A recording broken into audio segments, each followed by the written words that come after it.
of horror, mystery, and sleep with a thrill. Cursed Doll moved at midnight. Cursed Doll moved at midnight. That's the story Emily Harper stumbled into in the fall of 2023 in a sleepy Ohio town called Millfield. It's the kind of place where everyone knows your name, where the Dollar General is the biggest store for miles, and where old houses creak with secrets nobody talks about. Emily, a 29-year-old freelance graphic designer, had just moved into a fixer-upper on Maple Street, a two-story Victorian with peeling paint and a sagging porch. She got it cheap at an estate sale, a steal at $87,000 because the previous owner, Mrs. Evelyn Carver, had passed away at 93, leaving no heirs. The house came with furniture, dusty books, and one peculiar item: a porcelain doll about 2 feet tall, dressed in a faded blue gown with glass eyes that seemed to follow you. Emily found it in the attic, tucked in a wooden cradle, wrapped in a yellowed quilt. She thought it was creepy but charming, a relic of a bygone era. She named it Clara, after her grandmother, and set it on a shelf in her living room next to a thrifted lamp and a stack of design magazines. That was her first mistake. Before we begin, tell me, where are you listening from and what time is it there? Millfield, Ohio isn't the kind of place you'd expect a horror story. It's got one stoplight, a diner called Judy's that serves pancakes 24/7, and a volunteer fire department that doubles as the town's social hub. The population hovers around 200, and the biggest news of 2023 was when a raccoon got stuck in the high school's vending machine.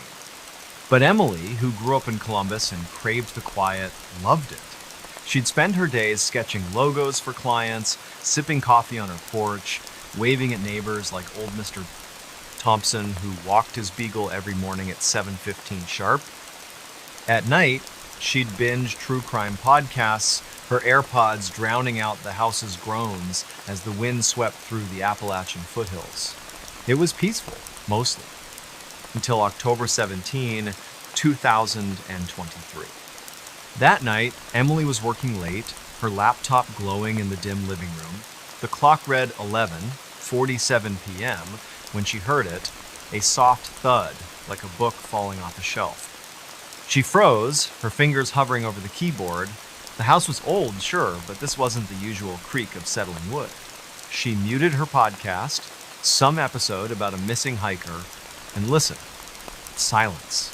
Then, another thud, sharper, from the direction of the living room shelf. Emily's heart picked up.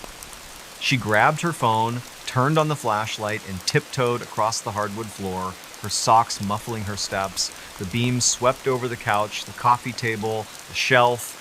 Clara, the doll, was there, upright, her glass eyes glinting. But something was off. Emily could have sworn she'd left Clara facing the window toward the street. Now, the doll was angled toward her, as if watching her work. Emily laughed nervously, chalking it up to her imagination. She'd been listening to too many creepy stories, she told herself. She reached out, adjusted Clara to face the window again, and went back to her laptop. But as she sat down, she felt Ita prickle on the back of her neck, like someone was standing behind her. She spun around. Nothing. Just Clara on the shelf, the lamp casting long shadows across the room. Emily shook her head, saved her work, and went to bed, locking her bedroom door just in case.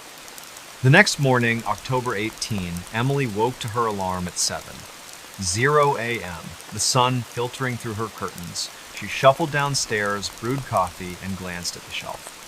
Clara was facing her again, not the window. Emily's stomach dropped. She hadn't touched the doll since last night. She checked the front door locked, the window sealed. She lived alone, no pets, no roommates. Her first thought was a prank, but who? She barely knew her neighbors, and the house had a new deadbolt installed by a locksmith from Athens, Ohio, just 15 miles away. She took a photo of Clara with her phone, time-stamped 7:12 a.m., and sent it to her best friend, Megan, who lived back in Columbus. "This is freaking me out," she texted. Megan replied, "That's creepy AF. Get rid of it." Emily considered it, but she wasn't ready to toss Clara just yet. Maybe it was a loose shelf, or maybe she was misremembering. She turned Clara toward the window again, this time propping a heavy bookend against her to keep her in place.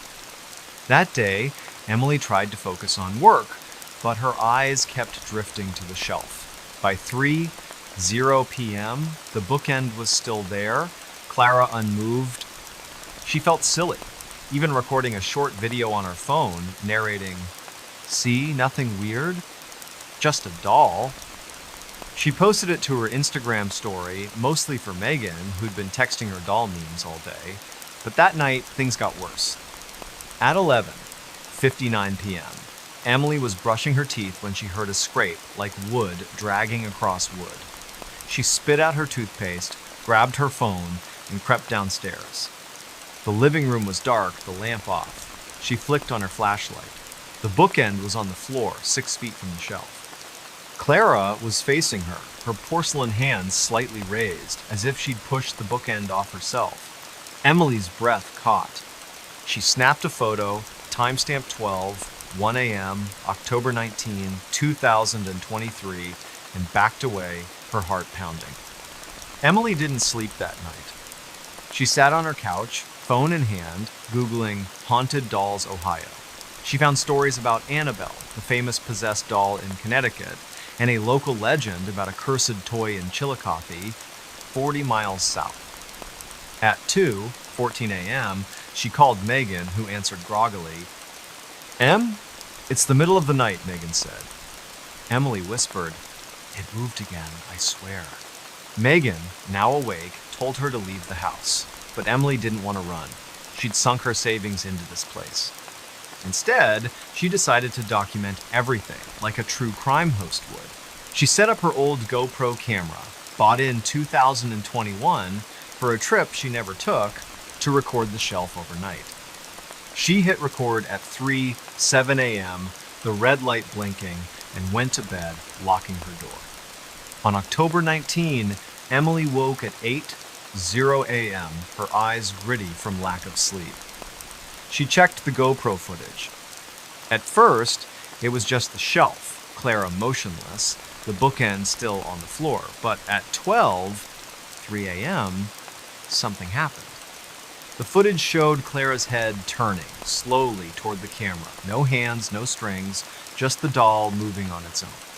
Then, at 12:04 a.m., her arms twitched and the camera shook as if something had bumped it. Emily replayed it 5 times, her hands trembling. She uploaded the clip to her laptop, backed it up on a USB drive, and emailed it to Megan with the subject line, "I'm not crazy." Megan called immediately.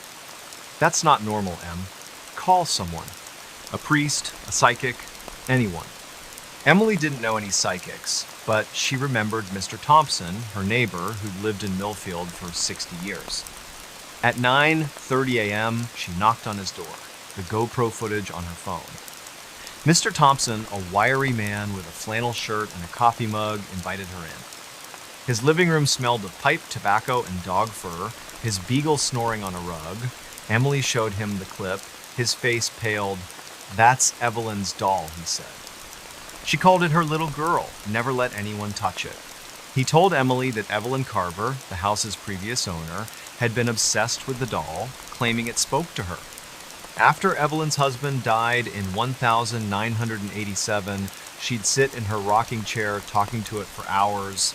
The town thought she was eccentric, maybe senile. When Evelyn died in April 2023, the doll was supposed to be sold with the house, but the auctioneer refused to touch it, saying it felt wrong. Emily's skin crawled. She asked Mr. Thompson if Evelyn had ever mentioned anything supernatural. He hesitated, then said, "She thought it was her daughter, reincarnated. Her girl, Clara, died in 1962, age 10. Car accident on Route 33. Emily's stomach twisted. She hadn't told Mr. Thompson she'd named the doll Clara. She thanked him, promised to keep him updated, and went home. That afternoon, she drove to the Millfield Public Library, a small brick building with one computer and a microfiche machine. She dug through old newspapers, finding a 1962 article in the Athens Messenger Local girl 10 killed in crash. Clara Carver, daughter of Evelyn and George Carver, had died when their Ford Falcon hit a tree on Route 33, 3 miles from Millfield. The article included a grainy photo of Clara, a girl with pigtails, smiling. Emily stared at it, her throat tight.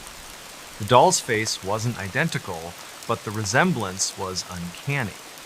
By October 20, Emily was a wreck. She hadn't slept properly in days, and the house felt different, colder, heavier. She kept the GoPro running every night, capturing more footage. On October 19, at 2 a.m., Clara's eyes seemed to blink. On October 20, at 5 a.m., the doll's head tilted, and a faint whisper came through the camera's mic, too soft to make out.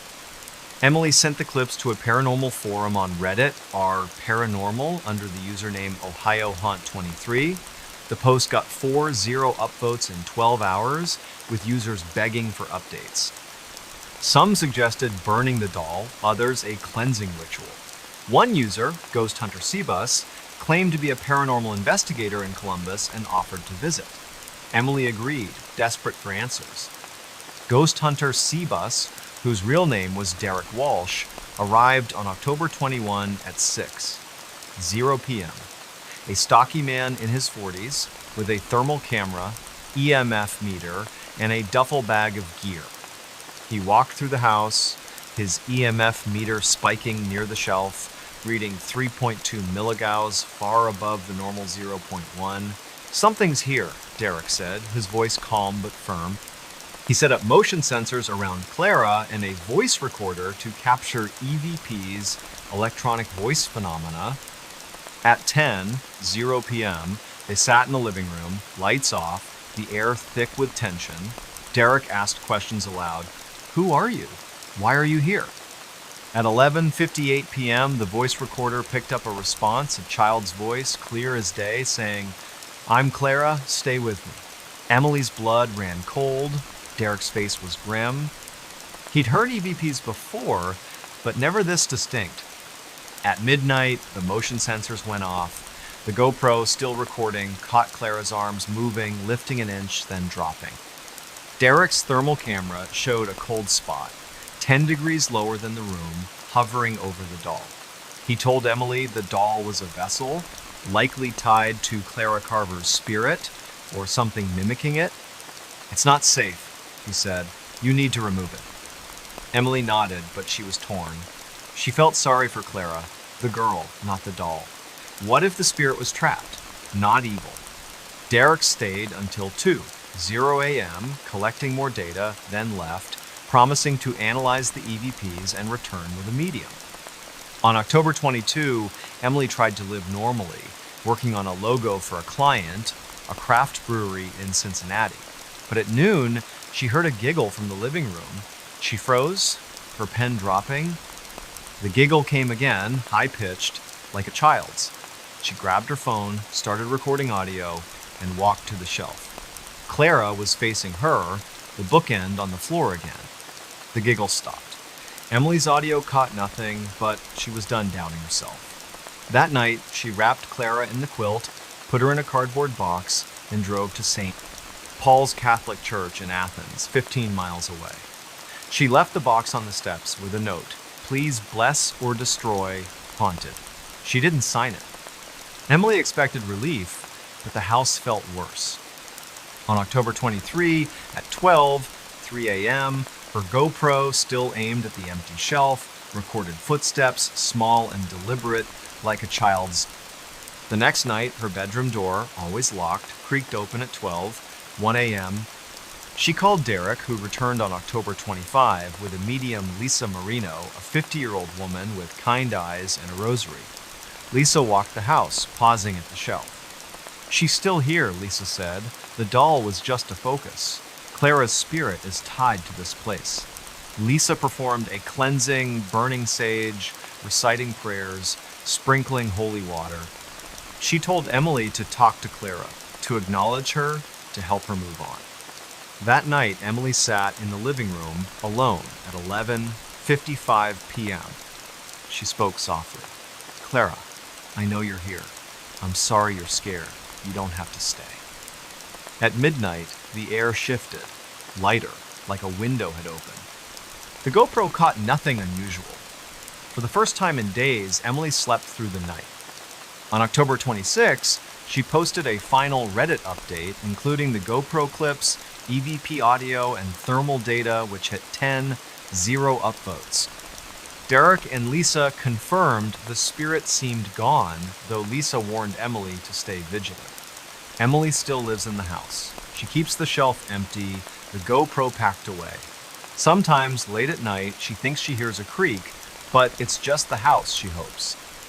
Millfield is quiet again. The diner still serving pancakes. Mr. Thompson still walking his beagle. But Emily knows something lingered here. Something that moved at midnight, and she'll never forget it. Ghostly whispers haunted my dreams. Ghostly whispers haunted my dreams. That's what happened to Lucas Bennett in the summer of 2024 in a small town called Lebanon, Pennsylvania, about 30 miles east of Harrisburg. Lebanon's the kind of place where you can still find mom and pop shops on Main Street, a farmer's market every Saturday, and houses that have stood since the Civil War. Lucas, a 34-year-old high school history teacher, had lived there his whole life, in a modest colonial on Chestnut Street, bought in 2021 for $165,000. The house was old, built in 1853 with narrow stairs, a brick fireplace, and a cellar that smelled of damp earth. Lucas loved its character, the way the floorboards groaned underfoot, the way the windows rattled in a storm. He lived alone, no pets, no partner, just him and his bookshelves packed with biographies and old maps. But in June 2024, something changed. The house wasn't just old anymore, it was alive. Lebanon, with its 26 residents, is quiet by most standards. It's got a brew pub called Snitz Creek, a community theater, and a yearly bologna festival that draws a crowd. Lucas fit right in, coaching the high school chess club, grabbing coffee at Kleinfelter's Cafe, and chatting with neighbors like Mrs. Dolores Rivera, a retired nurse who'd wave from her porch every evening. He was practical, not the type to believe in ghosts. He'd roll his eyes at his students' stories about haunted cornfields or the lady in white who supposedly wandered Lebanon's cemetery. But on June 12, 2024, Lucas started to question everything. That night, he went to bed at 10:30 p.m., his usual routine. He'd been grading essays on the American Revolution, his desk lamp casting shadows across his cluttered study. Exhausted, he fell asleep quickly, the hum of a box fan drowning out the summer crickets. Around 2:00 a.m., he woke, heart racing, his sheets damp with sweat. He'd had a dream, vivid and wrong. In it, he was standing in his cellar, the air thick and cold, a woman's voice whispering his name, "Lucas, Lucas," over and over. Her voice was soft, almost pleading, but it came from nowhere and everywhere. He couldn't see her, just darkness and the cellar's stone walls. He woke gasping, the whisper still echoing in his head. He checked his phone. 2:03 a.m. He tried to shake it off, blaming stress, maybe the Thai takeout from golden chopsticks he'd had for dinner. But the feeling lingered, like someone was watching him from the corner of his room. Lucas didn't sleep much after that. He got up, turned on every light, and made tea, chamomile, hoping it'd calm him. The house was silent, except for the fan and the occasional creak. He checked the lock's front door, back door, all secure. He even opened the cellar door, a heavy wooden slab, and shone his phone's flashlight down the stairs. Nothing but cobwebs and an old furnace. He laughed it off, closed the door, and went back to bed, leaving the hallway light on. But the next night, June 13, it happened again. Same dream, same cellar, same whisper. "Lucas, Lucas." This time the voice sounded closer, like it was right beside his ear. He woke at 2:01 a.m., his alarm clock glowing red, his throat was dry, his hands shaking. He grabbed a notebook from his nightstand, a habit from grading, and wrote, "Dream again, woman's voice, cellar, 2:01 a.m." He needed proof he wasn't losing it. By June 14, Lucas was rattled. He taught his classes on autopilot, his students noticing his bloodshot eyes. After school, he stopped by Kleinfelter's cafe and told his friend Jake, the barista, about the dreams. Jake, a 25-year-old with a man bun and a true crime podcast obsession, grinned. "Dude, your house is haunted. Bet it's the lady in white." Lucas scoffed, but Jake's words stuck. That afternoon, Lucas called his mom, Ellen, who lived in Lancaster, 40 miles away. She was practical, a retired accountant, and told him to see a doctor, maybe get a sleep study. "You're working too hard," she said. Lucas agreed, but deep down, he knew it wasn't stress.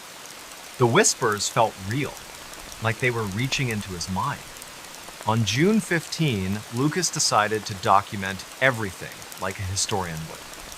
He bought a digital voice recorder, a Sony ICD PX370 from Best Buy in Harrisburg for $59.99, and set it on his nightstand that night.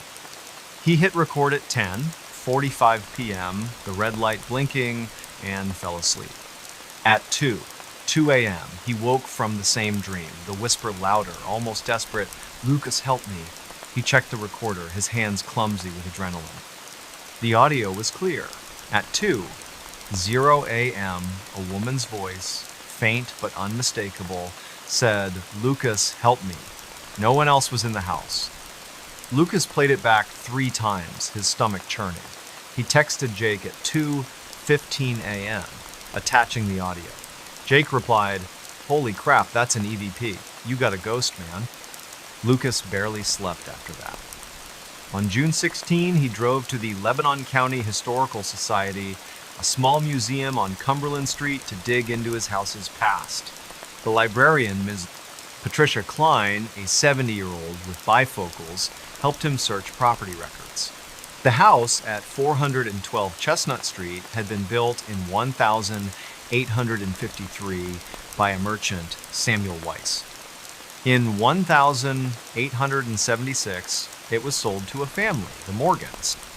Patricia found a newspaper clipping from the Lebanon Daily News dated August 3, 1878, tragedy at Morgan residence. Elizabeth Morgan, age 28, had died in the cellar, found by her husband Thomas after she'd fallen down the stairs.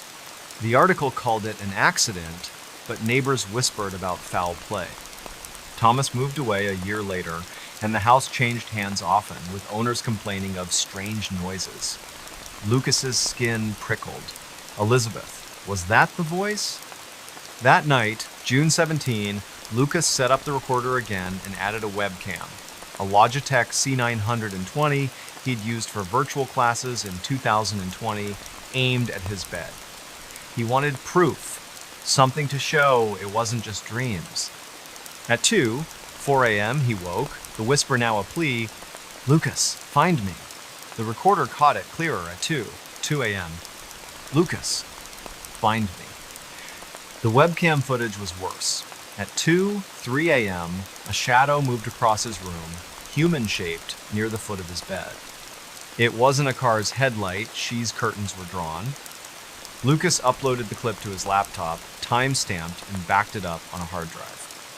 He posted it to a paranormal subreddit, r Ghosts, under the username ChessTeacherPA.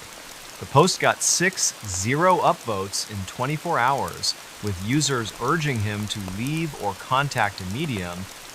On June 18, Lucas was a mess. He called in sick, his first time in 3 years, and reached out to Jake, who connected him with a local paranormal group, Susquehanna Spirits.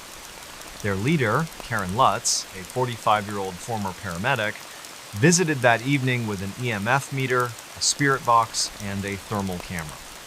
Karen walked the house, her meter spiking to 4.1 milligauss in the cellar, way above the normal 0.2. "There's energy here," she said. At 10:00 p.m., they held a session in the cellar, the air heavy, the stone walls slick with moisture. Karen used the spirit box, a device that scans radio frequencies for voices. At 10:47 p.m., it crackled, and a voice said, "Elizabeth, trapped." Lucas's knees buckled. Karen asked, "Elizabeth, are you here?" The box replied, "Help me." The thermal camera showed a cold spot, 8 degrees below the room near the stairs. Karen told Lucas the cellar was a hot spot, likely where Elizabeth died. She suspected Elizabeth's spirit was stuck, reliving her death, reaching out through his dreams. "She's not malicious," Karen said, "but she's desperate." She advised a cleansing, but warned it might not work if Elizabeth's death was unresolved. Lucas nodded, his mind racing. He'd taught about historical mysteries, unsolved cases. Could he solve this one? On June 19, he returned to the Historical Society, digging deeper. He found a 1,879 court record. Thomas Morgan had been questioned about Elizabeth's death, but never charged. A neighbor, Mary Klein, had testified that Elizabeth was unhappy, that Thomas was rough with her. The case was dropped for lack of evidence. That night, Lucas set up the recorder, webcam, and a new motion sensor, bought for $29.99 from Amazon. At 1 a.m., he woke, the whisper now a cry, "Lucas, he pushed me." The recorder caught it at 2:00 a.m. He pushed me. The motion sensor triggered at 2 a.m., no visible cause. The webcam showed the shadow again, clearer, a woman's silhouette by his door. Lucas was done sleeping in the house. He packed a bag, drove to a Holiday Inn in Harrisburg, and checked in at 3:30 a.m.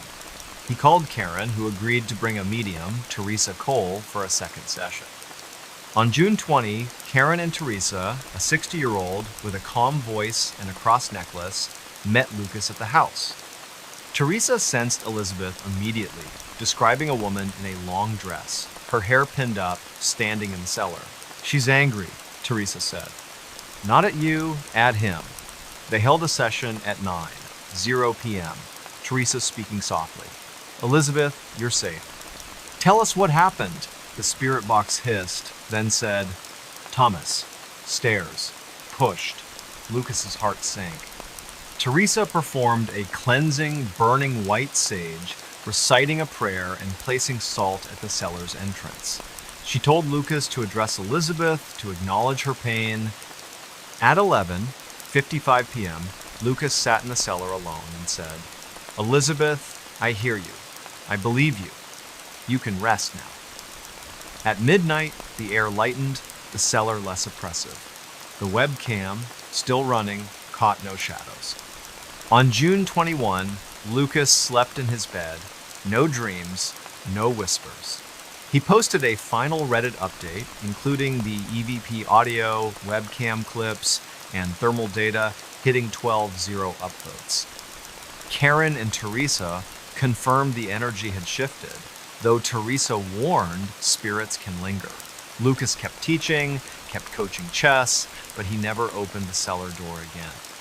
He hung a cross above it just in case. Lebanon went back to normal, the Bologna Festival planning for 2025, Mrs. Rivera still waving from her porch. But Lucas knows Elizabeth was there, her whispers in his dreams, and he'll never unhear them. Abandoned Asylum's terrifying secret uncovered. Abandoned Asylum hid a terrifying secret. That's what Ryan Mitchell discovered in the spring of 2025 in a forgotten corner of West Virginia called Point Pleasant, a town of about 40 people nestled along the Ohio River.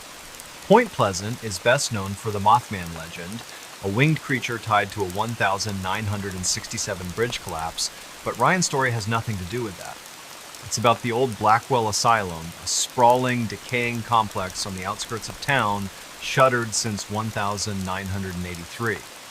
Ryan, a 27-year-old mechanic who fixed trucks at a local garage, wasn't looking for trouble.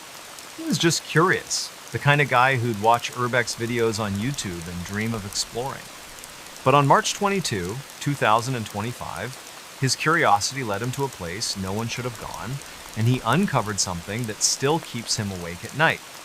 Point Pleasant is a quiet town. with a Dollar Tree, a diner called the Coffee Grinder, and a riverfront park where folks fish for catfish. The Blackwell Asylum, though, is a blight on the landscape, a mile from the nearest road, hidden by overgrown pines and rusted no trespassing signs. Built in 1890 as the Blackwell Lunatic Asylum, it housed thousands over the years patients with mental illnesses, criminals, and anyone society deemed unfit.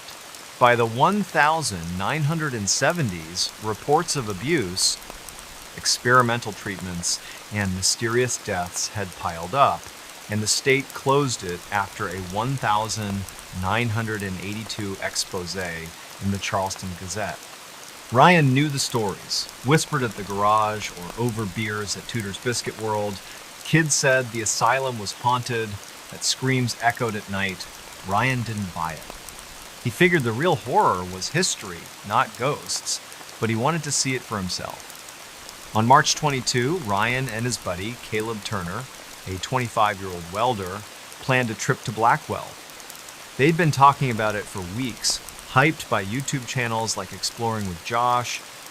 Ryan packed a backpack with a flashlight, a GoPro Hero 10 he'd bought used for $200, a water bottle, and a pocket knife. Caleb brought a crowbar, just in case, and his iPhone for photos. They drove Ryan's 2018 Ford F-150 to a dirt road near the asylum, parking at 3:00 p.m. under a gray sky. The air was chilly, about 45 degrees, with a breeze rustling the pines. They hopped a sagging chain-link fence, the GoPro strapped to Ryan's chest, recording. The asylum loomed ahead, a red brick monolith with broken windows, ivy choking the walls, and a collapsed chimney. It looked like a place time forgot, and Ryan felt a thrill, not fear. That was his first mistake.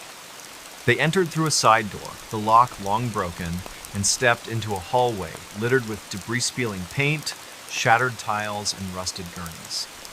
The air smelled of mold and something sharper, like old medicine. Ryan's GoPro caught it all. The graffiti-covered walls, the flickering light from their flashlights, Caleb's nervous laugh. They explored the first floor, finding an old cafeteria with overturned tables, a nurse's station with scattered files, and a therapy room with a cracked electroshock machine. Ryan narrated for the camera, "This is creepy, but kinda cool." At 3:47 p.m., they reached a stairwell to the basement marked Ward C restricted in faded paint. Caleb hesitated, but Ryan, adrenaline pumping, said, "Come on, man, this is the good stuff." They descended, the stairs creaking, the air growing colder, heavier. The basement was different. The walls were concrete, stained with water, and the corridors narrower, like a maze. Their flashlights cast long shadows, and the GoPro's audio picked up a faint drip, drip, drip. They found locked doors, some with small barred windows, and rooms filled with junk syringes, broken chairs, a straitjacket hanging on a hook. Ryan's excitement faded. "This feels wrong," he whispered. Caleb nodded, gripping the crowbar.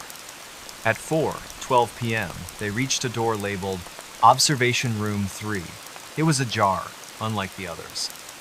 Ryan pushed it open, the hinges screaming. Inside was a small room, maybe 10 by 10 feet, with a rusted metal table bolted to the floor, restraints dangling from the sides. On the table was a leather-bound ledger, its pages yellowed but intact. Ryan picked it up, his hands steady despite the chill in his bones. The ledger was a patient log, dated 1953 to 1955, from a Dr. Harold Vance, chief psychiatrist. It listed names, diagnoses, and treatments. Most were routine sedatives, therapy, but the last entry, dated June 17, 1955, was different.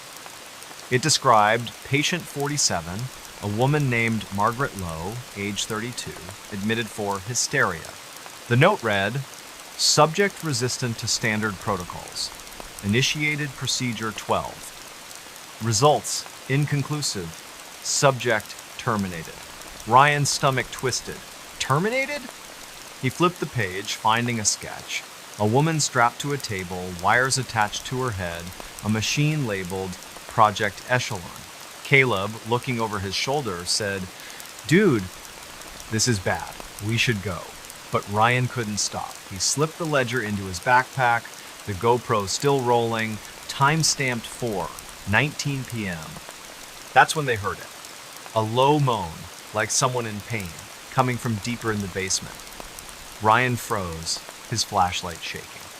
Caleb whispered, "That's not the wind." The GoPro's audio caught it, faint but clear, at 4:21 p.m. They backed out of the room, their footsteps loud in the silence. The moan came again, closer, followed by a scrape like metal on concrete. Ryan's mind raced, maybe a squatter, an animal? But the asylum had been empty for decades, patrolled occasionally by county deputies. They turned a corner, and their flashlights hit something. A figure, humanoid, at the end of the hall, maybe 50 feet away. It was tall, thin, its head tilted unnaturally. The GoPro caught a glimpse before Ryan swung the camera away, his breath ragged. Caleb grabbed his arm. "Run now!" They bolted, the moan turning into a wail behind them. They reached the stairs, scrambling up, the GoPro bouncing, recording chaos.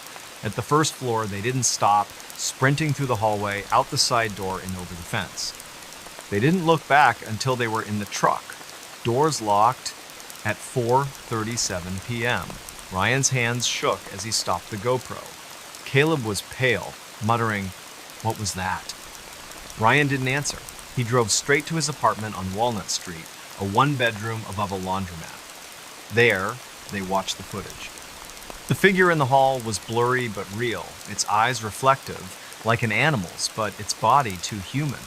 The ledger was real, too, its ink smudged but legible. Ryan uploaded the footage to his laptop, time-stamped, and backed it up on a flash drive. He texted his sister Lauren, a nurse in Huntington, 60 miles away, with a clip. "This is insane," she replied. "Don't go back." But Ryan couldn't let it go. On March 23, he drove to the Point Pleasant Library, a small building with free Wi-Fi and a local history section. He searched for Blackwell Asylum records, finding a 1982 Gazette article, "Asylum Closed Amid Scandal." It mentioned Dr. Vance, accused of unethical experiments in the 1950s, including Project Echelon, a rumored CIA-funded study on mind control. No charges were filed. Vance died in 1960. Ryan found a 1955 obituary for Margaret Lowe, listed as deceased at Blackwell Asylum, cause unknown. Her photo showed a woman with dark hair, her eyes hauntingly familiar. Ryan's skin crawled. Was she the figure? He posted the ledger's last page to a Reddit forum, r Urban Exploration, under the username WVMech88. The post hit 0 upvotes in 18 hours, with users speculating about ghosts, government cover-ups, or worse. On March 24, Ryan and Caleb agreed to return, but not alone. They contacted Appalachian Paranormal, a group based in Charleston. The leader, Emma Dorsey, a 38-year-old former cop, arrived on March 25 with 2 investigators, Mark and Jenna, bringing EMF meters, a FLIR thermal camera, and a spirit box. They met at 6:0 p.m., the sky orange with dusk. Emma reviewed Ryan's footage, her face grim. "Something's active here," she said. They entered the asylum, the air colder now, 38 degrees. In the basement, Emma's EMF meter spiked to 5.3 milligauss near observation room 3, far above the normal 0.1. At 7:14 p.m., the spirit box crackled, spitting out, "Margaret, help!" Ryan's knees weakened. The FLIR showed a cold spot, 12 degrees below the room, shaped like a person by the table. Emma led a session asking, "Margaret Lowe, are you here?" The spirit box replied, "Trapped, Vance." At 7:32 p.m., the moan returned, loud, from the hall. Jenna's flashlight caught Movementa shadow, tall, darting past a doorway. The GoPro, now on Mark's chest, recorded it, Timestamped 7:33 p.m. Emma stayed calm, but her voice was tight. "We're not alone." They moved to leave, but the basement door, which they'd propped open, was shut. Caleb pried it with the crowbar, his hands shaking. The wail came again, closer as they reached the stairs.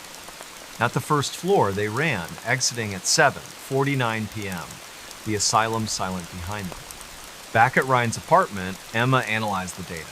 The EMF spikes, thermal anomaly, and spirit box responses suggested a residual entity, likely Margaret, tied to her death. Project Echelon was real, Emma said, citing declassified CIA files from the 1970s. They tested on patients like her. She didn't just die. She was broken. Emma advised Ryan to stay away and offered to contact a medium. Ryan nodded, but he felt guilty. Margaret's story wasn't just a ghost tale. It was a crime, buried by time. On March 26, he drove to the Mason County Courthouse, 10 miles away, and filed a public records request for Blackwell's patient files. A clerk promised to search, but warned most records were destroyed in a 1,984 fire. That night, Ryan slept at Caleb's place, a trailer on Route 2. At 2:17 a.m., he woke, heart pounding, hearing a whisper, "Find me." No recorder caught it, but Ryan knew it was her. He posted a final Reddit update on March 27 with the GoPro clips, Spirit Box audio, and a scan of the ledger. It hit 15,000 upvotes, with users urging him to contact the press. On March 28, Emma returned with a medium, Clara Hayes, a 55-year-old with a soft southern drawl. At the asylum, Clara sensed Margaret in the basement, angry but not evil. She performed a cleansing, burning sage, praying and placing a quartz crystal on the table. "Margaret, you're free," Clara said. At 8:00 p.m., the air shifted lighter. The FLIR showed no cold spots. Ryan's GoPro caught nothing unusual. Ryan hasn't returned to Blackwell. He still works at the garage, still grabs coffee at the coffee grinder, but he keeps the ledger locked in a safe. The courthouse found no records, but a local reporter, tipped off by Reddit, is digging into Project Echelon. Point Pleasant talks about Ryan's footage now, a new legend to rival Mothman. Sometimes Ryan dreams of the asylum, the table, the moan. He wonders if Margaret found peace or if something else lingers waiting. "I explored a haunted tunnel. I explored a tunnel, found horror." That's what happened to Ethan Caldwell in the winter of 2025 in a rural stretch of Tennessee called Copper Hill, a town of barely 300 souls tucked in the Blue Ridge Mountains near the Georgia border. Copper Hill's a place where the past clings tight, with old copper mines scarring the hills and stories of ghosts whispered at the local gas station. Ethan, a 24-year-old part-time bartender at the Copper Kettle, wasn't chasing ghosts. He was bored, stuck in a dead-end job, scrolling YouTube for adventure. But on February 8, 2025, he stumbled into the kind of story that changes you deep in an abandoned mine tunnel called Old Number 7. What he found there wasn't just creepy, it was evil. Copper Hill's small, the kind of town where you know every face at the post office, and the biggest event is the annual Polk County Fair. The mines, though, are its shadow.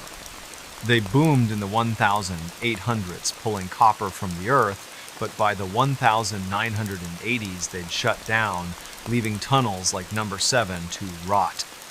Number 7 was infamous, a mile-long shaft off Ducktown Road, sealed with a rusted grate but accessible if you knew where to pry. Locals avoided it, saying miners died there in a 1903 collapse, their bodies never recovered. Ethan heard the tales at the bar, from old-timers nursing Coors Light, but he shrugged them off. Ghosts were for kids, he thought.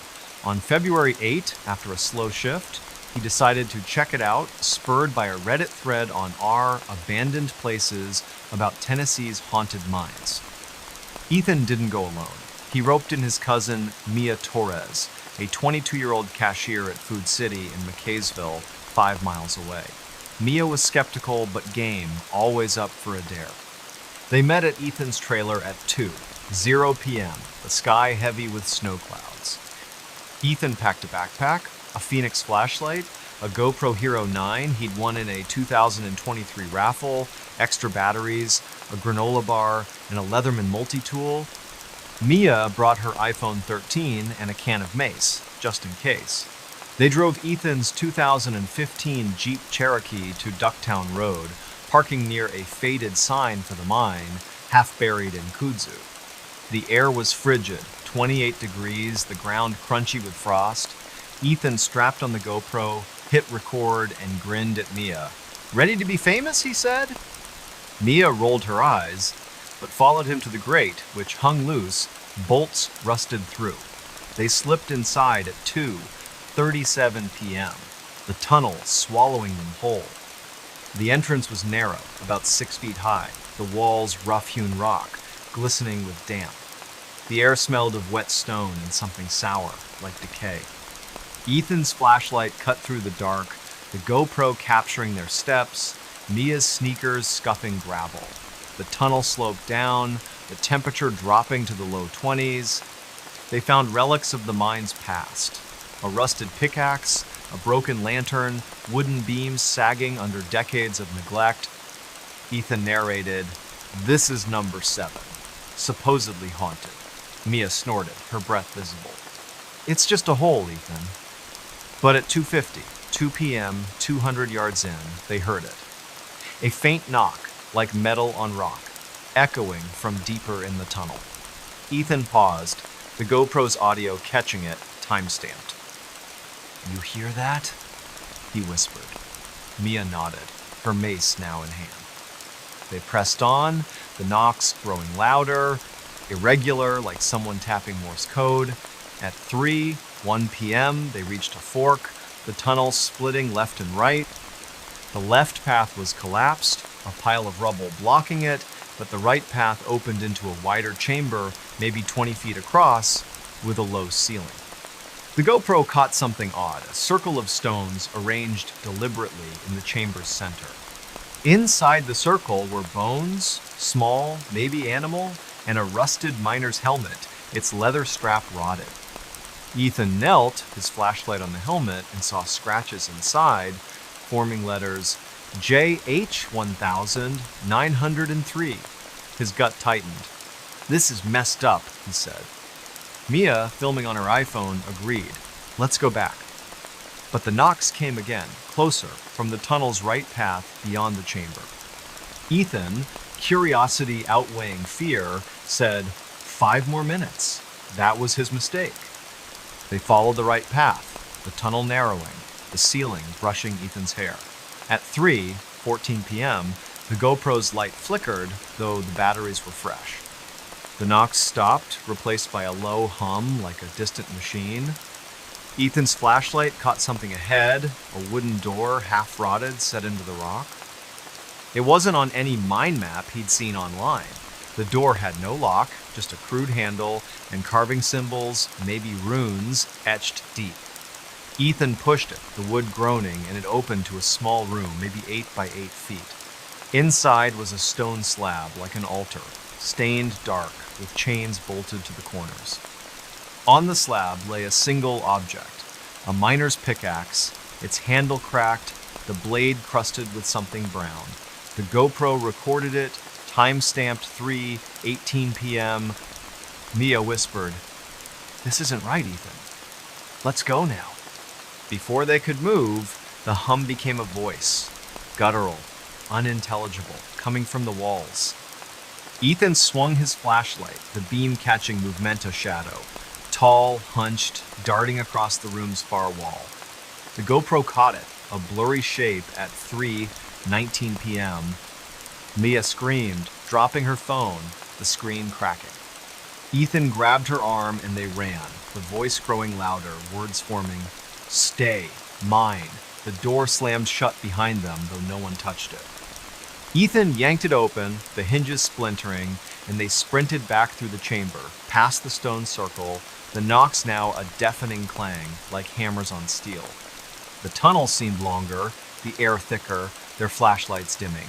At 3:27 p.m., they reached the entrance, scrambling through the grate, collapsing in the snow.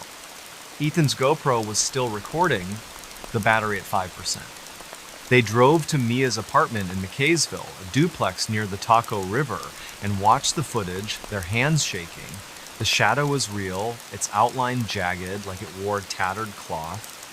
The voice, caught faintly, chilled them. "Stay. Mine." Ethan texted his boss, Tommy, at the Copper Kettle, attaching a clip. "What the hell is this?" Tommy replied, "Don't go back, kid." Mia refused to touch her phone, its cracked screen a reminder. Ethan uploaded the footage to a hard drive and posted a still of the altar to R Paranormal under the username TN Bartender24. The post got 7 upvotes in 12 hours, with users begging for the video.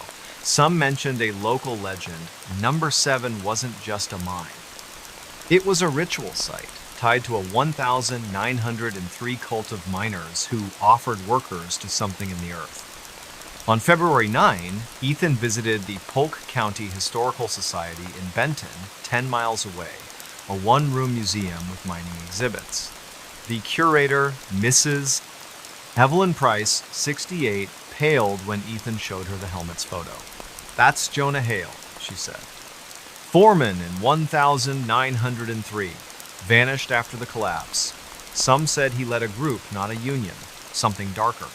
She pulled a 1903 ledger from the mine's owners, listing 12 missing workers, including Hale, after an incident in Shaft 7. A newspaper clipping from the Chattanooga Times dated July 14, 1903, hinted at unnatural practices but lacked details. Ethan's throat tightened. Was Hale the shadow, or something worse? That night, Ethan stayed at Mia's, sleeping on her couch. At 2:43 a.m., he woke to knocking, slow, deliberate, from the apartment's front door. He checked, heart pounding, no one there. Mia, awake, heard it too. Ethan set up his GoPro, recording the living room, but caught nothing. On February 10, he contacted Tennessee Ghost Trackers, a paranormal group in Chattanooga, 50 miles away. Their lead investigator, Derek Vance, a 42-year-old electrician, met Ethan and Mia at the Copper Kettle on February 11, reviewing their footage.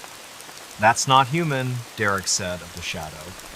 He agreed to investigate number 7, bringing an EMF meter, a thermal camera, and a spirit box. On February 12, at 5:00 p.m., Derek, Ethan, and 2 team members, Lisa and Greg, entered the tunnel, Mia staying behind, too shaken. The air was 25 degrees, the ground icy.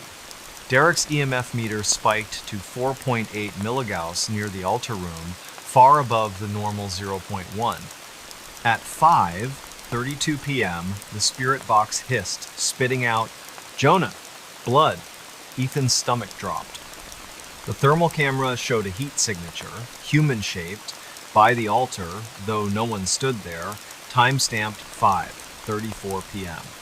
Derek asked, "Jonah Hale, what do you want?" The spirit box replied, "Mine, forever." A clang echoed, like the pickaxe falling, though it hadn't moved. Lisa's flashlight died, despite new batteries. At 5:41 p.m., the shadow appeared, closer in the doorway, the GoPro catching its reflective eyes. Derek shouted, "Go!" They ran, the voice roaring, "Stay!" They reached the entrance at 5:49 p.m., breathless, the tunnel silent. At Derek's office, a converted garage, they analyzed the data. The EMF spikes, thermal anomaly, and spirit box responses pointed to a malevolent entity, possibly Hale, bound to the tunnel by whatever happened in 1903. "This isn't a ghost," Derek said. "It's something darker, tied to that altar." He cited a 1970s book, Tennessee's Hidden Histories, mentioning number 7 as a sacrificial site for a cult worshipping a mountain spirit. Derek urged Ethan to stay away and offered to bring a medium. Ethan agreed, guilt gnawing at him. He'd disturbed something, and it followed him. On February 13, Ethan and Mia moved to a motel in Blue Ridge, Georgia, 15 miles away, splitting the $80 a night cost. At 2:47 a.m., the knocking returned, now on the motel window. Ethan recorded it on his phone, catching 3 distinct taps, timestamped. He posted a final Reddit update on February 14 with the GoPro clips, Spirit Box audio, and the helmet photo hitting 10-0 upvotes. On February 15, Derek returned to number 7 with a medium, Sister Mary Ellison, a 60-year-old former nun. She sensed a presence, not human, in the altar room. At 6:00 p.m., she performed a cleansing, sprinkling holy water, reciting psalms and placing a silver cross on the slab. "Leave this place," she commanded. The air warmed, the thermal camera clear. Ethan's GoPro set up outside caught no knocks. Ethan and Mia went back to Copperhill, but Ethan quit the bar, taking a job at a hardware store in Blue Ridge. He keeps the GoPro footage locked in a safe, the helmet photo deleted from his phone. Copperhill's quiet again, the fair planning for summer, but number 7's grate is now welded shut, a county order after Ethan's Reddit post. Sometimes Ethan hears a tap at night, faint, like a distant pickaxe. He prays it's just the wind, but he knows better. Demon lurked in my basement. Demon lurked in my basement shadows. That's the nightmare Olivia Grant faced in the early spring of 2025 in a quiet suburb of Grand Rapids, Michigan, called Kentwood, home to about 54 people. Kentwood's the kind of place where kids bike to Dairy Queen, neighbors mow each other's lawns, and the biggest drama is a delayed road repair on 44th Street. Olivia, a 32-year-old single mom and paralegal at a downtown law firm, lived in a 1,970s split level on Meadow Lane Drive, bought in 2022 for $245,000. It was her and her 8-year-old son Noah in a house with shag carpet, a wood-paneled den, and a basement she rarely used. But in March 2025, something in that basement turned her life upside down, something she swears wasn't human. Grand Rapids is a mid-sized city, but Kentwood feels smaller, with strip malls, a Meijer superstore, and a community center hosting Friday fish fries. Olivia loved the normalcy, dropping Noah at school, grabbing coffee at Big-B, and waving to her neighbor, Mr. Doug Larson, a retired electrician who'd tinker in his garage. Her house was cozy, if dated, with a backyard swing set and a basement full of junk Christmas decorations, Noah's old tricycle, and a washer-dryer that rattled like a freight train. She'd avoided the basement since moving in, creeped out by its low ceiling and flickering fluorescent light. Noah wasn't allowed down there, a rule he followed without complaint. But on March 3, 2025, everything changed. That evening, Olivia was cooking spaghetti, Noah doing homework at the kitchen table. It was 6:15 p.m., the sky dark, a light rain tapping the windows. Noah looked up, frowning. "Mom, what's that smell?" Olivia sniffed, catching a whiff of something foul, like sulfur or rotten eggs, coming from the basement door, a flimsy plywood slab off the kitchen. She figured it was a plumbing issue, maybe a backed-up drain. She grabbed a flashlight, her iPhone 12, and opened the door, the smell hitting her like a wall. The stairs creaked as she descended, her flashlight beam sweeping the concrete floor, littered with dust and cobwebs. The washer-dryer was silent, the light off. At the bottom, she gagged, the odor choking.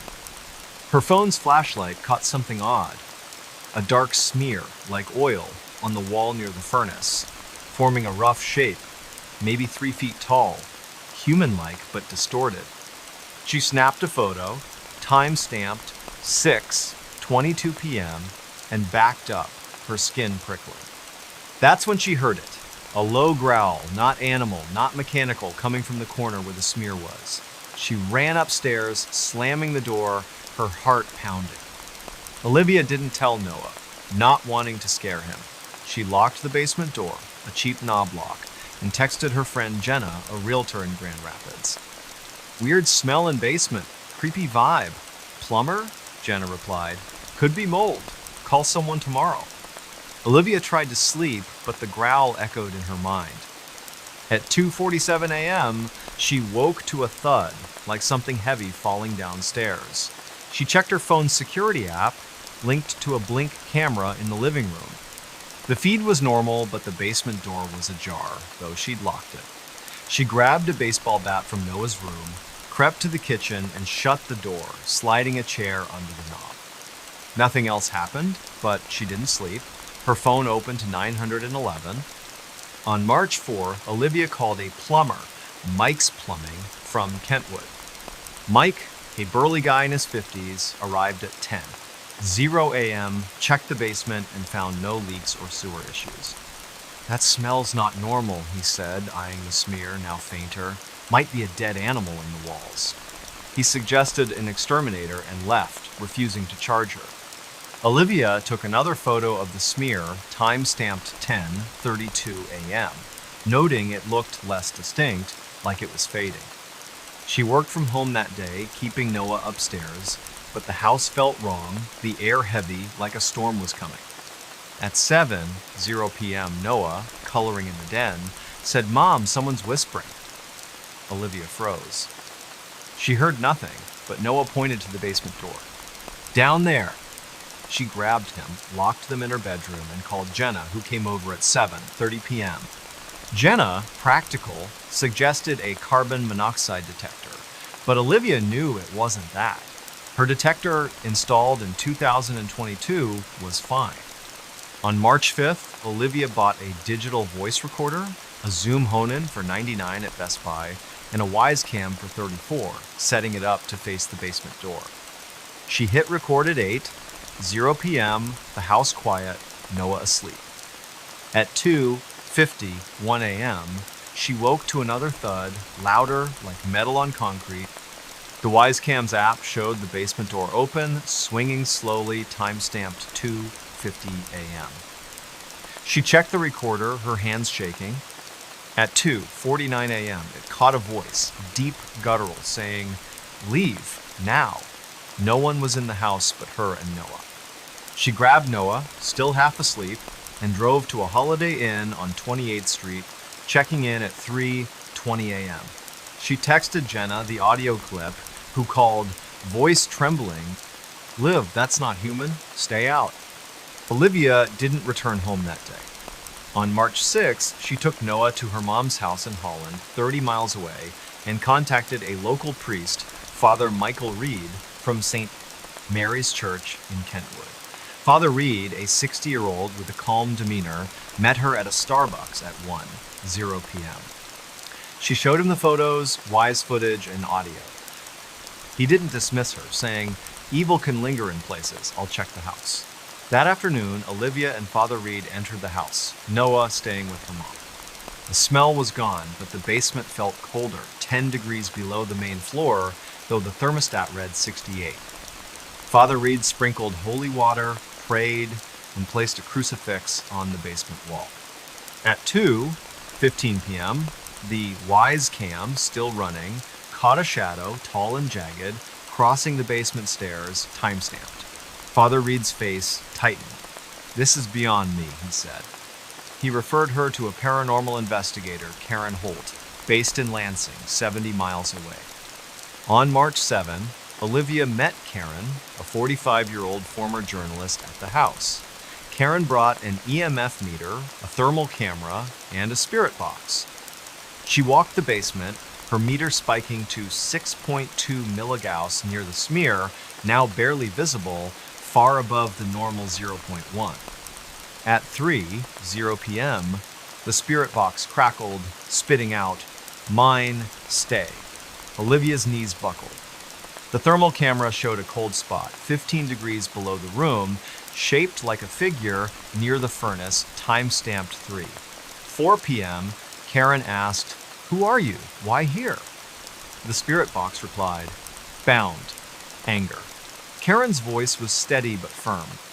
This isn't a ghost. It's darker, maybe demonic, tied to this house. She suggested a full cleansing but needed more data. That night, Olivia stayed at the Holiday Inn, setting up the Wisecam remotely to monitor the basement. At 2:53 a.m., the feed showed the crucifix falling from the wall, landing 6 feet away, time-stamped. The recorder, left running, caught a laugh, low and mocking, at 2 a.m. Olivia sent the footage to Karen, who called at 8:0 a.m. on March 8. "This is serious," Karen said. "We need a specialist." She contacted a demonologist, Brother Thomas Kane, a 55-year-old Benedictine monk from the monastery in Kalamazoo. On March 9, Brother Thomas arrived, carrying a leather case with relics, holy water, and a Latin prayer book. Olivia, Karen, and Father Reed joined him at the house at 6:0 p.m., Noah still at her mom's. Brother Thomas walked the basement, his face grim. "Something was invited here," he said, noting the smear's location near the furnace, a possible focal point. He asked Olivia about the house's history. She'd never researched it, so Karen pulled records from the Kent County Clerk's office, finding the house was built in 1972 on land once owned by a man named Victor Klein, who died in 1968. A 1967 Grand Rapids Press article mentioned Klein as a recluse suspected of occult practices, though never proven. Neighbors reported strange lights in the field where Olivia's house now stood. Brother Thomas nodded. "That's enough." Something was summoned, and it stayed. At 7:0 p.m., Brother Thomas began the cleansing, chanting in Latin, sprinkling holy water, and placing blessed salt around the basement. Karen's EMF meter dropped to 0.2 milligauss, the cold spot gone. At 7:32 p.m., the spirit box, still on, hissed, then went silent. Olivia felt the air lighten like a weight lifted. The Wisecam caught nothing unusual, time-stamped 7:35 p.m. Brother Thomas warned, "It's gone, but stay vigilant. Pray daily." Olivia nodded, exhausted but relieved.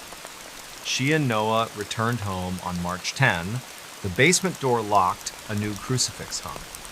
Olivia posted her story to R Paranormal on March 11 under the username Mom25 with the Wise clips, audio, and smear photos hitting 0 upvotes in 24 hours. Karen and Brother Thomas confirmed the entity was likely banished, but Olivia sold the house in April 2025, moving to an apartment in Wyoming, Michigan, 10 miles away. She keeps the recorder off, the basement a memory she buries. Kentwood's back to normal, Dairy Queen buzzing, Mr. Larson tinkering. But Olivia checks her locks every night, and Noah sleeps with a nightlight just in case. Lost hiker found something evil. Lost hiker stumbled into pure evil. That's the chilling ordeal Mason Reed faced in the late fall of 2024. Deep in the wilderness of Montana's Bitterroot National Forest, a rugged expanse of 1.6 million acres near the Idaho border. The Bitterroot's a place of towering pines, jagged peaks, and trails that wind through valleys where cell service is a myth. Mason, a 30-year-old software developer from Missoula, 40 miles north, wasn't new to hiking. He'd tackled trails across the Rockies, logging 50 miles a month on his Garmin watch. But on November 9, 2024, a solo trek on the Blodgett Canyon Trail led him to something no map could have prepared him for, something that turned a day hike into a fight for survival. Missoula is a college town, home to 75 people with craft breweries like Bayern and a vibrant outdoor scene.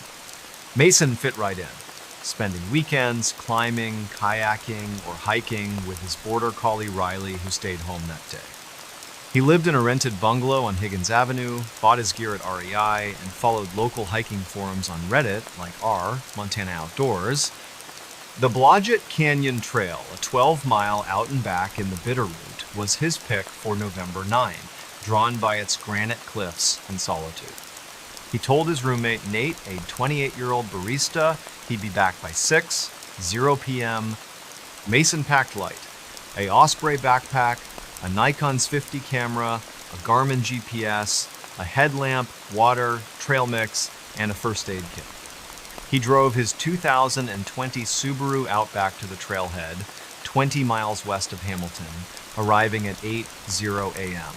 The sky was clear, 38 degrees, frost on the ground. He snapped a selfie at the trail sign, time-stamped 8:03 a.m., and started hiking, the canyon quiet except for the crunch of his boots. The trail followed Blodgett Creek, a stream carving through pines and boulders. Mason planned to hike 6 miles to a viewpoint, eat lunch, and return. By 10:30 a.m., he was 3 miles in, the trail steepening, his Nikon capturing shots of cliffs glowing in the morning light. At 11:15 a.m., he noticed something odd, a faint hum, like a distant generator coming from the trees. He paused, checking his Garmin, which showed 46.773 degrees down, 114.48 2-degree watts, still on the trail. The hum faded, and he shrugged it off, maybe a plane overhead. But at 11:37 a.m., his Garmin glitched, the screen flickering, then blank. He tapped it, annoyed, and pulled out his phone, an iPhone 14, but it had no signal, expected in the canyon. He kept going, unaware he'd missed a fork in the trail, veering onto an unmarked path, overgrown with ferns. By noon, Mason realized he was off course. The trail was gone, replaced by dense brush and rocks. He backtracked, but the hum returned, louder, vibrating in his chest. At 12:22 p.m., he found a clearing, maybe 30 feet wide, unnatural in the thick forest. In the center stood a stone structure, crude, like a cairn, 4 feet tall, surrounded by smaller rocks in a spiral pattern. His Nikon snapped a photo, time-stamped 12:24 p.m., the hum now a low drone, coming from the cairn. Mason's gut screamed to leave, but curiosity pulled him closer. The rocks were etched with symbols, lines, circles, something like an eye. He touched the cairn, cold despite the sun, and the drone stopped. Silence, heavy, unnatural. Then, a snap, like a branch breaking from the trees behind him. He spun, Nikon raised, and saw it. A figure, tall, maybe 7 feet, cloaked in shadow, standing 50 yards away, motionless. The photo, later checked, showed only trees. Time-stamped 12:27 p.m. Mason bolted, crashing through brush, his backpack snagging on thorns. The figure didn't follow, but the hum resumed, pulsing like it was inside his skull. He ran blindly, tripping over roots, his headlamp falling out, lost. At 1:05 p.m., he stopped, gasping, at a dry creek bed, his Garmin dead. Phone at 10%. The forest felt wrong, too dark for midday, the air thick like before a storm. He heard whispers, not words, just murmurs from all directions. He recorded a video on his iPhone, voice shaky, "I'm lost, something's here," time-stamped 8 p.m. The whispers grew, and his flashlight, clipped to his pack, flickered, though its batteries were new. He moved, following the creek bed, hoping it led to the main trail. At 1:32 p.m., he found a rusted trapper's cabin, half collapsed, its door hanging by one hinge. Inside, he saw scratches on the walls, deep like claws, in a journal, pages brittle, dated 1923. The last entry read, "It watches. Don't look." Mason shoved the journal in his pack, his Nikon capturing the cabin, time-stamped 1:35 p.m. The whispers became a voice, low, growling, "See me." Mason's flashlight died. He stumbled out, the figure now closer, 20 yards away, its form shifting, like smoke, eyes glinting red in the Nikon's flash, caught faintly at 1:40 p.m. He ran again, the voice louder, "Stay. See." The forest seemed to twist, trees leaning inward, the path looping back to the cairn. Impossible. At 2, 12:15 p.m., Mason, exhausted, hid behind a boulder, recording another iPhone video. It's following me. I can't get out, timestamped. His phone died.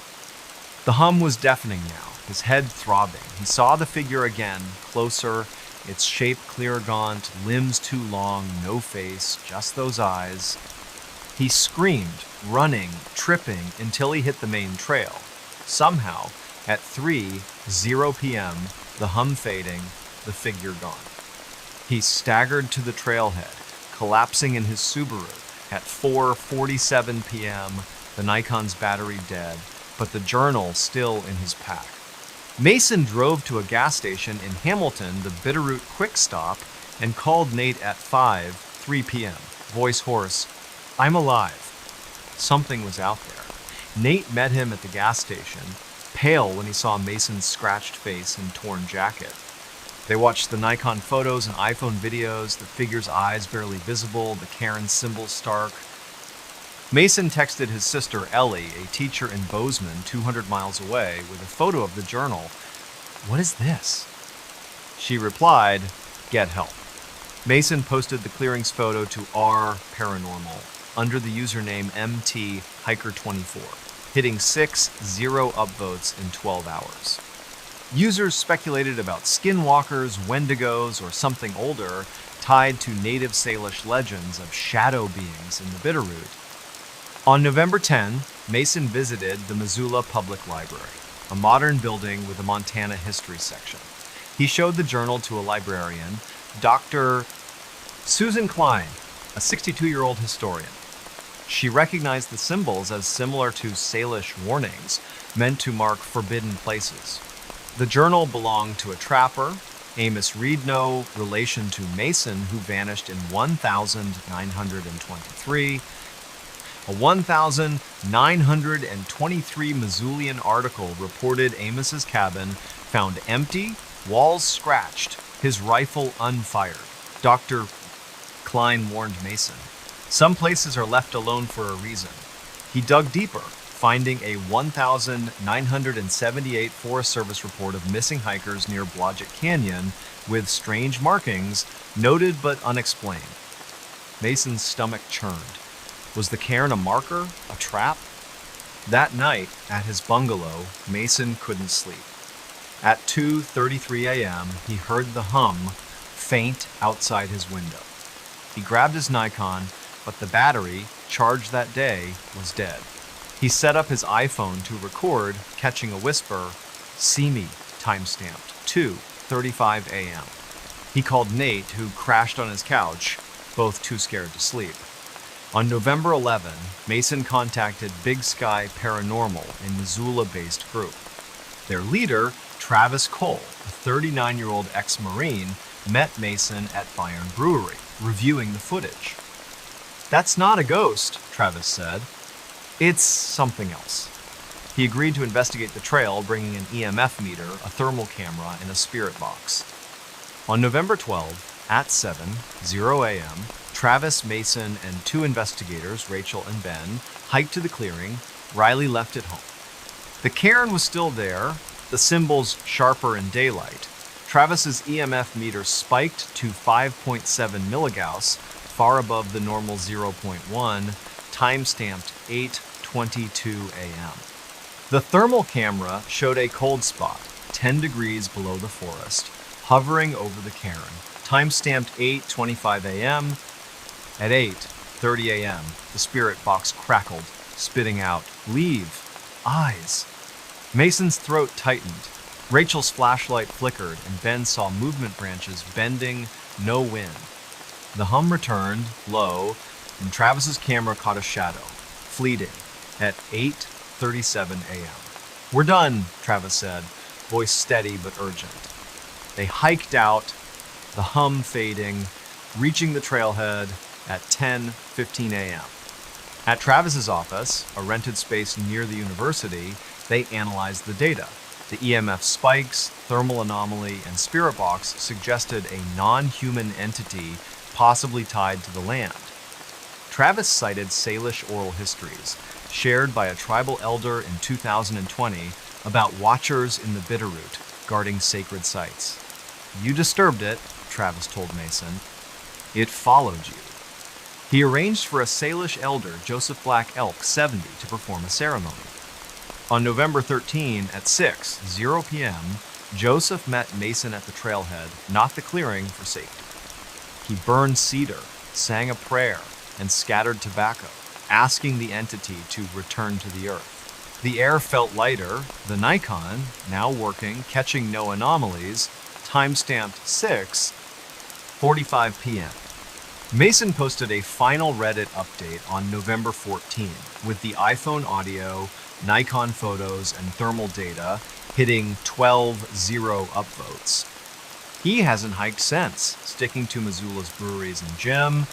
He keeps the journal in a locked drawer, the Cairns photo deleted. Bitterroot's trails are busy again, hikers unaware of the clearing. Mason checks his windows at night, hearing the hum sometimes, faint, like a memory. He hopes Joseph's ceremony worked, but those red eyes still haunt him. Ouija board summoned pure terror. Ouija board unleashed a living nightmare. That's the horrifying reality Chloe Martinez faced in the winter of 2024 in a small college town called Bellingham, Washington, about 90 miles north of Seattle. Bellingham's a quirky place, home to Western Washington University with 16 zero students, craft coffee shops like Makeworth, and a waterfront that smells of salt and pine.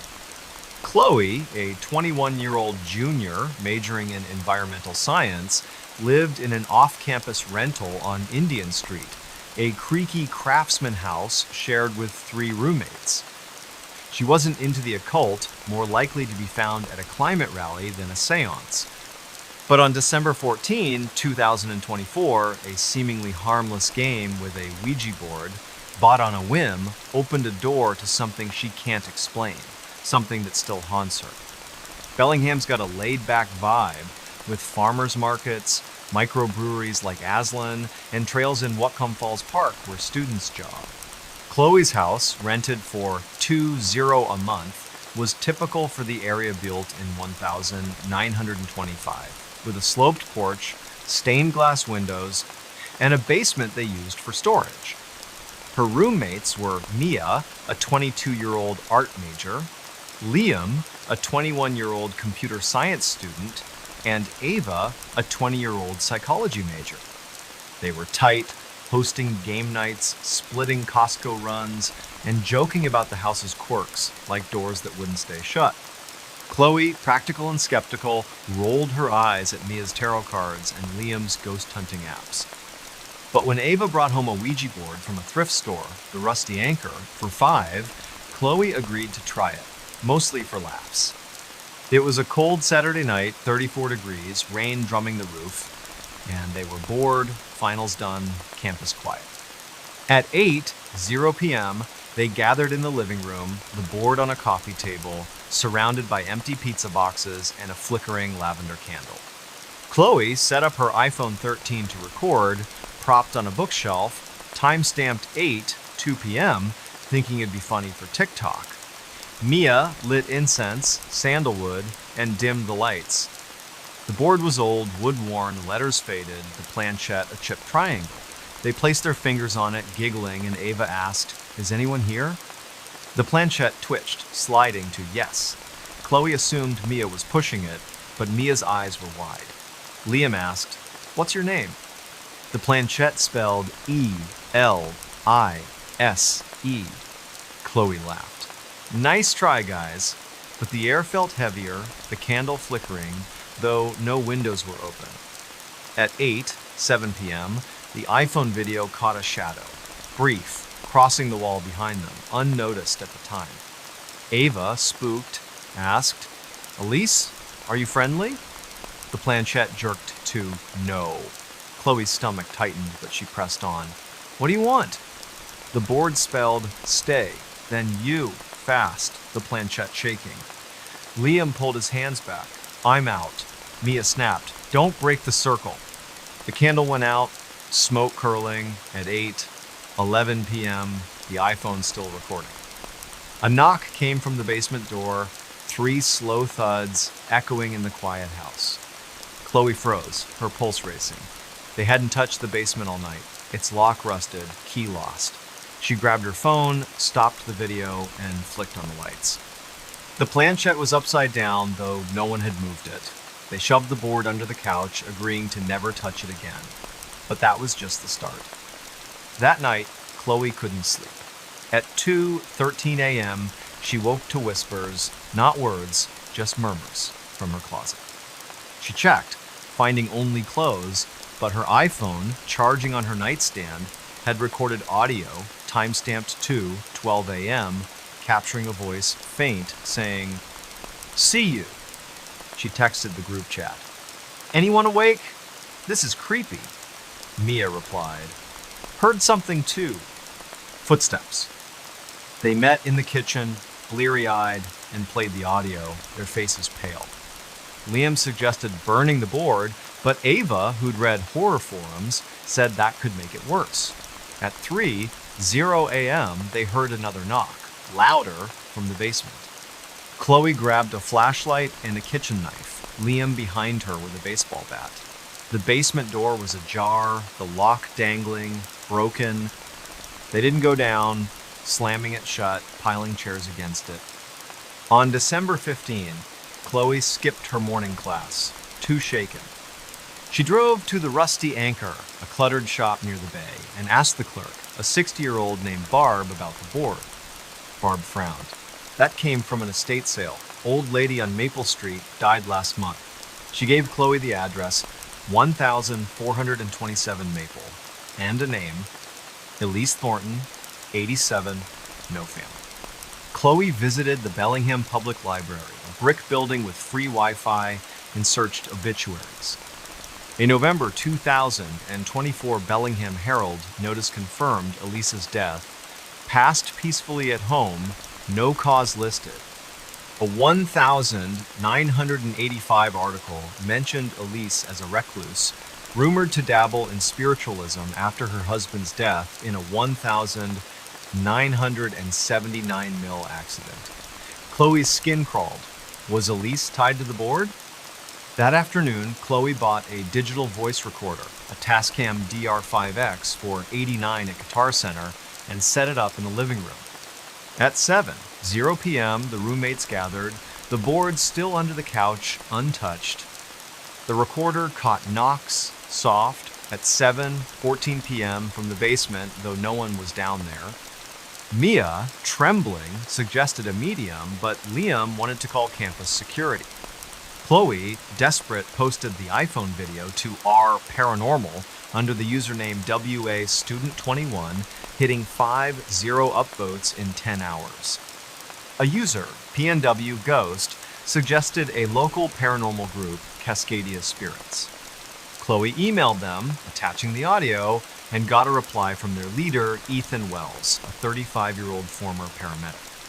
On December 16, Ethan arrived at 6:00 p.m. with an EMF meter, a thermal camera, and a spirit box. The house felt colder, 60 degrees despite the heater. Ethan's meter spiked to 4.9 milligauss near the basement door, far above the normal 0.1, timestamp 7 p.m. He set up the spirit box, asking, "Elise, are you here?" It hissed, then said, "Not Elise, other." Chloe's heart sank. The thermal camera showed a cold spot 12 degrees below the room, near the couch, timestamp 6:12 p.m. At 6:15 p.m., the recorder caught a laugh, sharp, mocking, not human. Ethan's face tightened. "This isn't a ghost," he said. "It's something you invited through the board." He urged them to leave for the night and arranged for a spiritualist, Nora Black, to assist. The roommates crashed at Mia's boyfriend's apartment, a studio near campus. At 2:19 a.m., Chloe's recorder, left running, caught a voice, clear, saying, "Come back, timestamp." She sent it to Ethan, who called, "Stay away until we fix this." On December 17, Chloe researched the house, visiting the Whatcom County Assessor's Office. Records showed 1427 Maple, Elise's old address, was their rental before redistricting changed street names in the 1990s. A 1979 police report noted disturbances at the house, with Elise claiming voices after her husband's death. Chloe's blood ran cold. The board had been in the house all along. On December 18, Ethan and Nora, a 50-year-old with a calm presence, met the roommates at the house at 5:00 p.m. Nora sensed a malevolent presence. Not Elise, but something older, drawn by the board's use. She searched the basement, finding a hidden panel behind a shelf, revealing a box of paper letters from Elise dated 1980, describing a dark thing she'd contacted, begging it to leave. Nora's spirit box at 5:27 p.m. said, "Bound. Hate." The EMF meter spiked to 6.3 milligauss, the air heavy like smoke. Nora began a cleansing, burning sage, chanting and placing salt around the board, which she sealed in a steel box with a cross. At 5:45 p.m., the recorder caught a scream, fading, then silence. The thermal camera showed no cold spots, the house lighter time-stamped 5:47 p.m. Chloe and her roommates returned on December 19, the board gone, taken by Nora for safekeeping. They posted a final Reddit update with the iPhone video, recorder audio, and thermal data hitting 10-0 upvotes. Chloe moved out in January 2025 to a dorm, her roommates scattering to new leases. She avoids thrift stores now, sticks to coffee shops and classes. Bellingham's back to its rainy rhythm. Students biking to Makeworth, unaware of the house on Indian Street. Chloe keeps her recorder off, but sometimes, at night, she hears a faint knock and wonders if it's really gone. Something watched me from the woods.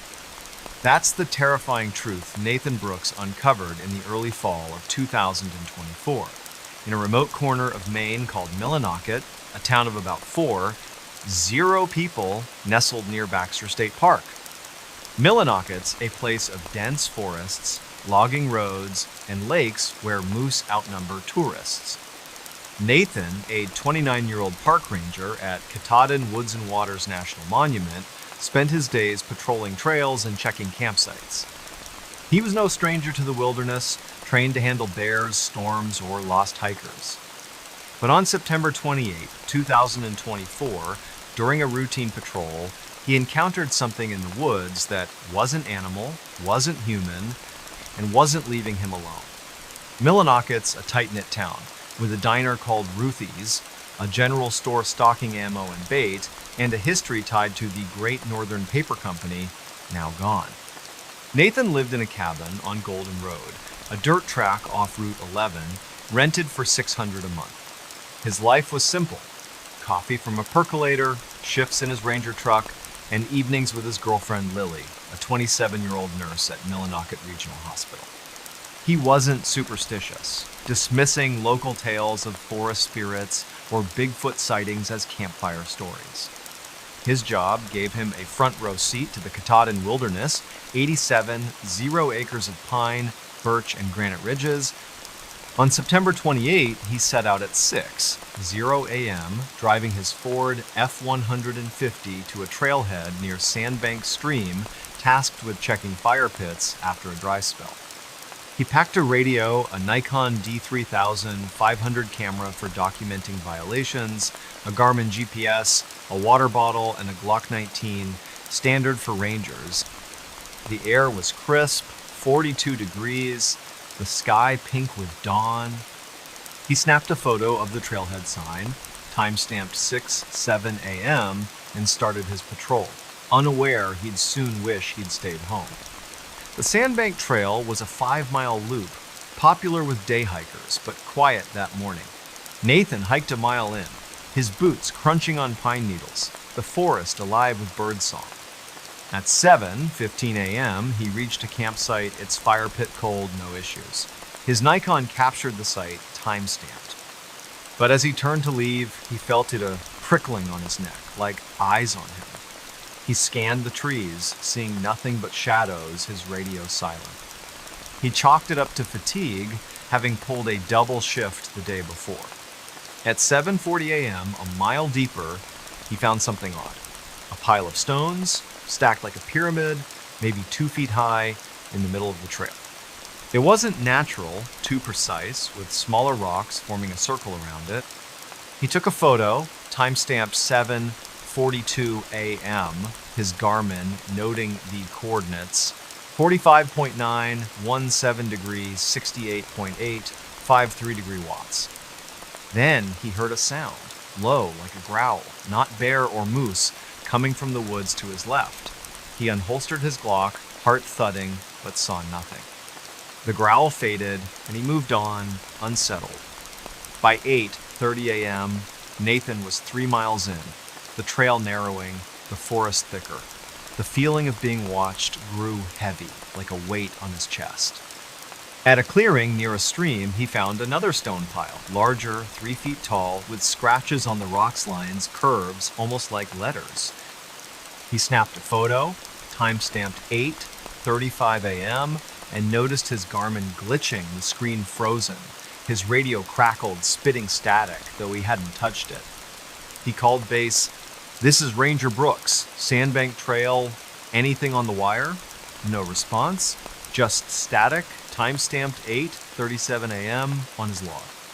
Then, a branch snapped, loud, 30 yards away.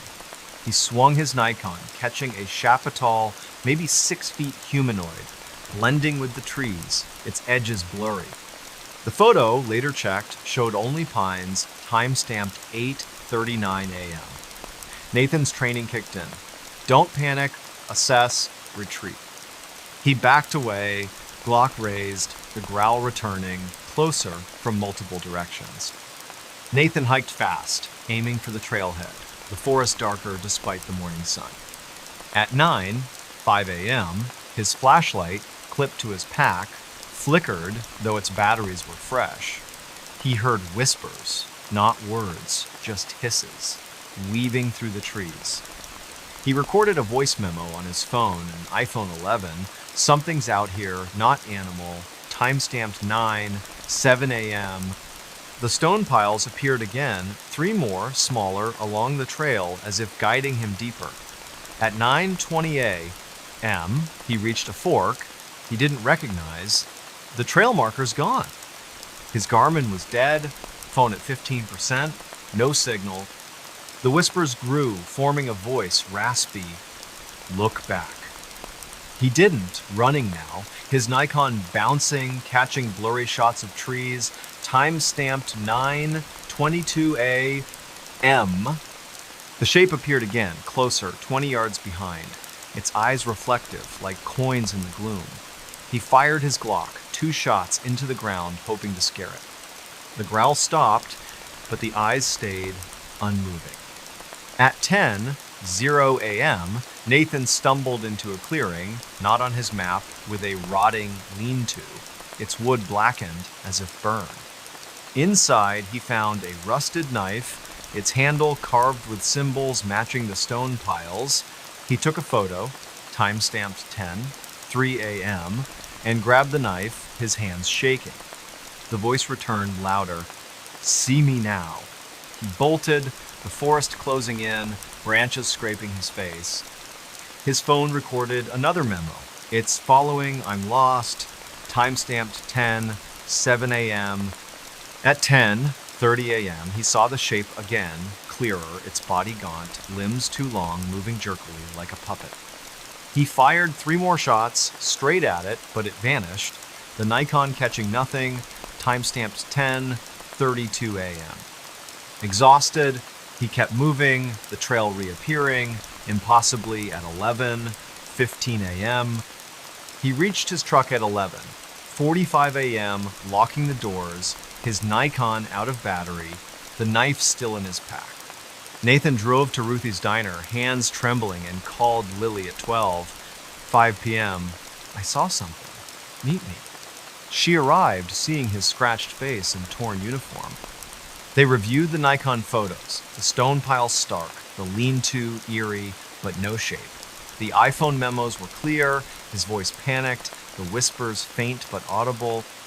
Nathan texted his supervisor, Ranger Ellen Cole, with a photo of the knife, timestamp 12:15 p.m. "Check sandbank. Something's wrong," he wrote. Ellen replied, "Stay put, we'll patrol." Nathan posted the stone pile photo to R Cryptids under the username ME Ranger 29, hitting 7-0 upvotes in 14 hours. Users mentioned Penobscot legends of forest watchers, entities tied to sacred lands, angered by intruders. On September 29, Nathan visited the Millinocket Historical Society, a small museum on Central Street. The curator, Mr. Harold Pike, 72, examined the knife, recognizing the symbols as Penobscot used to mark boundaries. He pulled a 1,931 journal from a logger, Samuel Frost, describing a thing in the woods near Sandbank Stream with eyes like fire. A 1,975 Bangor Daily News article reported missing hikers in the area, with odd rock formations noted by rangers. Nathan's gut twisted. Was this thing ancient, guarding the forest? He gave the knife to Harold, wanting it gone. That night, at his cabin, he heard scratches outside, slow, deliberate at 2:27 a.m. He set up his iPhone to record, catching a growl, low, time-stamped 2:29 a.m. He called Lily, who stayed over, both sleepless. On September 30, Nathan contacted Maine Paranormal Society, based in Bangor, 60 miles away. Their leader, Diane Morse, a 44-year-old biologist, met him at Ruthie's, reviewing the photos and audio. "This isn't a bear or a hoax," she said. She agreed to investigate, bringing an EMF meter, a thermal camera, and a spirit box. On October 1 at 6:00 a.m., Diane, Nathan, and 2 investigators, Paul and Tara, hiked to the clearing, the stone piles still there, untouched. Diane's EMF meter spiked to 5.2 milligauss, time-stamped 7:03 a.m., far above the normal 0.1. The thermal camera showed a heat signature, faint, moving between trees, time-stamped 7:06 a.m. The spirit box hissed, saying, "Go, mine, at 7:09 a.m." Nathan's throat tightened. Tara's flashlight died, and Paul saw the shape fleeting 40 yards away. Diane's camera caught it, blurry, time-stamped 7:12 a.m. "We're leaving," Diane said, voice firm. They reached the trailhead at 8:30 a.m., the forest silent. At Diane's office, a rented space in Bangor, they analyzed the data.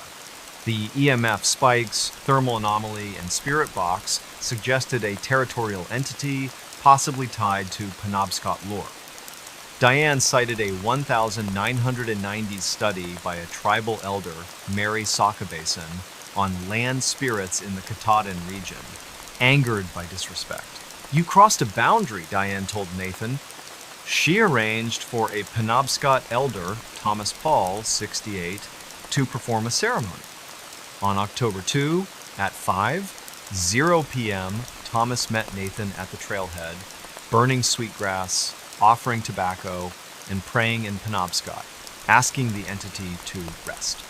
The air warmed, Nathan's iPhone catching no sounds, time-stamped 5:45 p.m. Nathan posted a final Reddit update on October 3 with the iPhone audio, Nikon photos, and thermal data hitting 11-0 upvotes. He took a desk job at the ranger station, avoiding Sandbank. He keeps the photos on a hard drive, the scratch is quieter now. Millinocket's gearing up for winter, Ruthie's serving chili, but Nathan hikes with a group now, his Glock always loaded, those eyes still in his nightmares. My reflection wasn't me. That's the bone-chilling reality Hannah Sullivan faced in the spring of 2025 in a small city called Concord, New Hampshire, home to about 44,000 people, just 70 miles north of Boston. Concord's a quaint place with a historic downtown, a state house with a golden dome, and cafes like the Works Bakery, where locals grab bagels.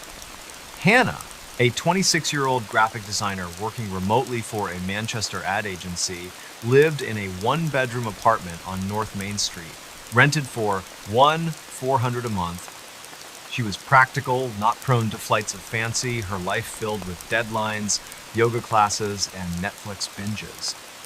But on March 10, 2025, something in her bathroom mirror turned her world upside down, showing her a reflection that wasn't her scent it didn't want to leave.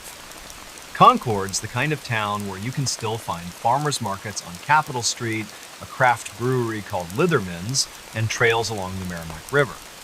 Hannah's apartment, in a renovated 1900s building, had charm-high ceilings, hardwood floors, and a clawfoot tubet. It also had quirks, like a bathroom mirror that always fogged up, no matter how hot the shower. She lived alone, no pets, her social life revolving around her friend group: Emma, a 25-year-old barista; Tyler, a 27-year-old high school teacher; and Rachel, a 26-year-old nurse. They'd meet at True Brew Barista for trivia nights or hike in White Mountain National Forest. Hannah wasn't into ghost stories, rolling her eyes at Tyler's tales of haunted New England inns. But that Monday night, March 10, everything changed. Hannah got home at 7:00 p.m. after a yoga class at a studio on Warren Street. She was tired, her muscles sore, and headed for a shower. The bathroom was small, with white tiles, a pedestal sink, and the mirror, an oval antique framed in tarnished silver, bolted to the wall. She turned on the hot water, steam rising, and undressed.